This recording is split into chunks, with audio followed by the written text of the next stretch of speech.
السلام علیکم۔ بنجمن نیتنیاہو اسرائیل کے پہلے وزیر اعظم ہیں جو اسرائیل میں ہی پیدا ہوئے۔ ان کا سیاسی تعلق لیکود پارٹی سے ہے جو یہودی نسل پرستی اور اسرائیلی قوم پرستی کو سیاسی نظریہ بنا کر میدان میں آئی تھی۔ بنجمن نیتنیاہو پہلی بار 1996 سے 99 تک وزیر اعظم رہے اور پھر سیاست چھوڑ کر نجی شعبے میں کام کرنے لگے۔ 2005 میں وہ دوبارہ سیاست میں آئے اور 2009 تک قائد حزب اختلاف رہے۔ 2009 میں ایک سیاسی اتحاد بنا کر وہ اقتدار میں آئے اور 2021 تک وزیر اعظم رہے۔ 1.5 سال کے وقفے کے بعد دسمبر 2022 میں پھر وزیر اعظم بنے اور اب تک وزیر اعظم ہیں۔ بنجمن نیتنیاہو 1980 کی دہائی میں امریکہ میں اسرائیلی سفارت خانے میں کام کیا کرتے تھے اور اسی زمانے میں وہ امریکی صدر ڈونلڈ ٹرمپ کے والد فریڈ ٹرمپ کے دوست بنے۔ ڈونلڈ ٹرمپ اور نیتنیاہو ہم عمر بھی ہیں، اس لیے یہیں سے ان کے اور ڈونلڈ ٹرمپ کے تعلقات کا آغاز ہوا۔ ڈونلڈ ٹرمپ کاروبار میں بڑھتے رہے اور نیتنیاہو سیاست میں اپنا مقام تلاش کرتے رہے۔ آخر کار جنوری 2017 ایسا وقت تھا جب نیتنیاہو اسرائیل کے وزیر اعظم تھے اور ڈونلڈ ٹرمپ امریکہ کے صدر۔ ڈونلڈ ٹرمپ کے دور صدارت میں یروشلم، جو اقوام متحدہ کی قرارداد کے مطابق عالمی علاقہ تھا، اسرائیل کا تسلیم شدہ دارالحکومت بن گیا کیونکہ امریکہ نے اپنا سفارت خانہ وہاں منتقل کر دیا۔ صدر ٹرمپ نے ہی 2020 میں معاہدہ ابراہیمی یعنی ابراہم اکارڈ ترتیب دیا، جس کے مطابق ان مسلم ممالک سے اسرائیل کو تسلیم کرانا تھا جو اس وقت تک ایسا نہیں کر رہے تھے۔ امریکی صدر کی مداخلت سے ہی متحدہ عرب امارات اور بحرین نے اسرائیل کو تسلیم کیا اور بعد میں سوڈان اور مراکش نے بھی اسے تسلیم کر لیا۔ امریکہ کے ان اقدامات نے بنجمن نیتنیاہو کی اپنے ملک میں سیاسی حیثیت مستحکم کر دی، جو آج تک مستحکم ہی چلی آ رہی ہے، سوائے ایک مسئلے کے جو انہیں درپیش ہے۔ بنجمن نیتنیاہو کے خلاف 2016 میں اسرائیلی پولیس نے رشوت لے کر سرکاری رعایتیں دینے کے الزام پر تفتیش کا آغاز کیا۔ ان پر بنیادی الزام یہ لگا کہ ایک اسرائیلی کاروباری شخص آرنن ملچن انہیں 20 سال تک قیمتی سگار، شراب اور تحفے دیتا رہا، جن کی مجموعی مالیت $1,95,000 ہے۔ اس کے علاوہ ان کی بیوی کو اس شخص نے $3,100 کے زیورات بھی دیے۔ ان تحائف کے عوض نیتنیاہو نے ملچن کے امریکی ویزے کے لیے امریکہ کے سابق وزیر خارجہ جان کیری سے سفارش کی۔ اس کے علاوہ اسرائیل کے اندر ملچن کو ٹیکس کے معاملات میں رعایتیں بھی دلوائیں۔ یہ مقدمہ اس وقت عدالت میں چل رہا ہے اور اسے کیس 1000 کہا جاتا ہے۔ ان پر دوسرا مقدمہ کیس 2000 کہلاتا ہے۔ یہ مقدمہ ایک ایسی ریکارڈنگ پر مبنی ہے جس میں ایک بڑے اسرائیلی اخبار کے مالک نے انہیں کہا کہ وہ حریف اخبار کے خلاف اس طرح کی قانون سازی کریں جس کے نتیجے میں اسے نقصان اٹھانا پڑے۔ اس کے عوض وہ اپنے میڈیا گروپ میں نیتنیاہو کو مثبت انداز میں کوریج دیں گے اور ان کے سیاسی مخالفین کی کردار کشی کریں گے۔ ان پر تیسرا مقدمہ کیس 4000 کہلاتا ہے۔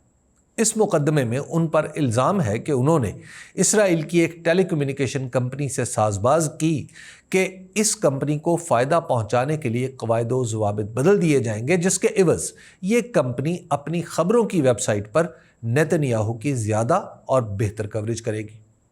2019 میں ان مقدمات میں بنجمن نیتنیاہو پر فرد جرم عائد ہوئی اور 2020 میں ان مقدمات کی باقاعدہ سماعت شروع ہو گئی۔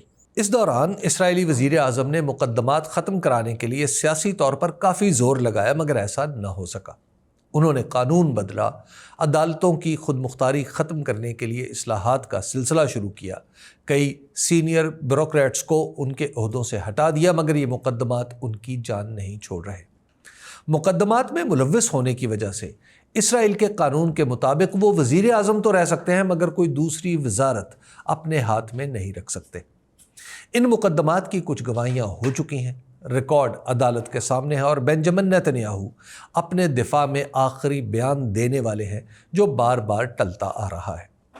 عدالت میں ان کی مشکل یوں آسان ہوئی کہ 7 اکتوبر 2023 کو حماس نے اسرائیل پر حملہ شروع کیا تو اسرائیل نے جواب میں غزہ پر حملہ کر دیا اور آج تک یہ حملہ جاری ہے۔ اسرائیل کا یہ حملہ طویل ہوا تو یورپ میں غزہ کے حالات پر سوال اٹھنے لگے اور کئی ملکوں نے اسرائیل پر غزہ میں جنگ بندی کے لیے دباؤ ڈالنا شروع کر دیا۔ صاف دکھائی دے رہا تھا کہ برطانیہ، جرمنی اور فرانس غزہ میں جنگ بندی کے لیے متحد ہو جائیں گے اور امریکہ میں رائے عامہ بھی اس جنگ بندی کے لیے منظم ہو رہی تھی۔ اگر یہ جنگ بندی ہو جاتی تو عدالت میں بنجمن نیتن یاہو کے مقدمات کی سماعت شروع ہو جاتی جو اس جنگ کی وجہ سے روکی گئی تھی۔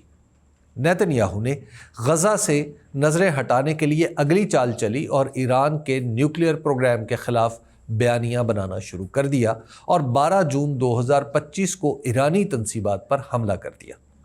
ایران کی جوابی کارروائی میں ان کے خلاف ایک بار پھر مقدمات رک گئے۔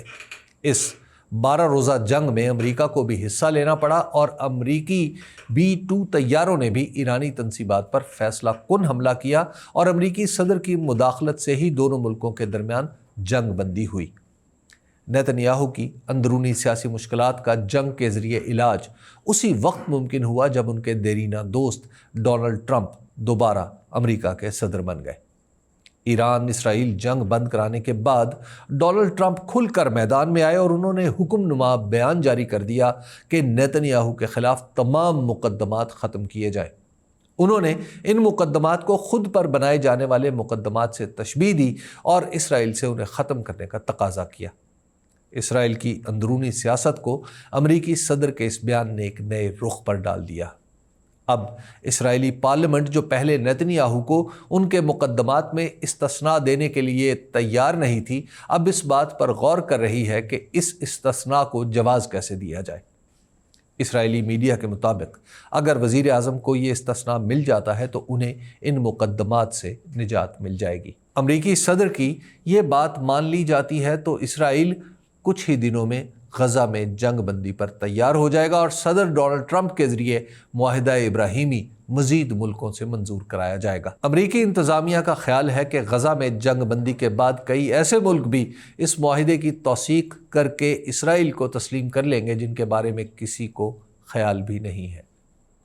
اسرائیل کے وزیر اعظم کی سیاسی مشکلات کس طرح دنیا کے امن کے لیے خطرہ بن گئی اور اب کیسے ان کی اندرونی سیاسی مشکلات عالمی سیاست میں کردار ادا کر رہی ہیں، سب کچھ دنیا کے سامنے ہو رہا ہے۔ بنجمن نیتن یاہو نے کرپشن کی سزا سے بچنے کے لیے مشرق وسطیٰ کو آگ میں جھونکنے کی کوشش کی اور اب انہیں مشکل سے نکالنا امریکی صدر کی اہم ترین ترجیحات میں شامل ہو چکا ہے۔ ایران اسرائیل جنگ کے نتیجے سے قطع نظر حکمرانوں کی اپنے ملک میں سیاسی مشکلات کس طرح دنیا کے امن کے لیے خطرہ بن جاتی ہیں، اس کا مظاہرہ بھارت پاکستان کے تصادم میں بھی ہوا کہ مودی کی سیاسی ضرورت نے انہیں پاکستان پر حملہ کرنے پر مجبور کیا۔ نتیجے میں اپنا ہی نقصان کر بیٹھے۔ اندرونی سیاست اور جنگ کے موضوع پر تحقیق کرنے والے جب کوشش کریں گے تو دنیا کی بیشتر جنگوں کے بارے میں پتہ چلے گا کہ انسانوں پر تھوپ دی گئی تھیں اور ان میں کس حکمران نے کیا فائدہ اٹھایا تھا۔ شکریہ۔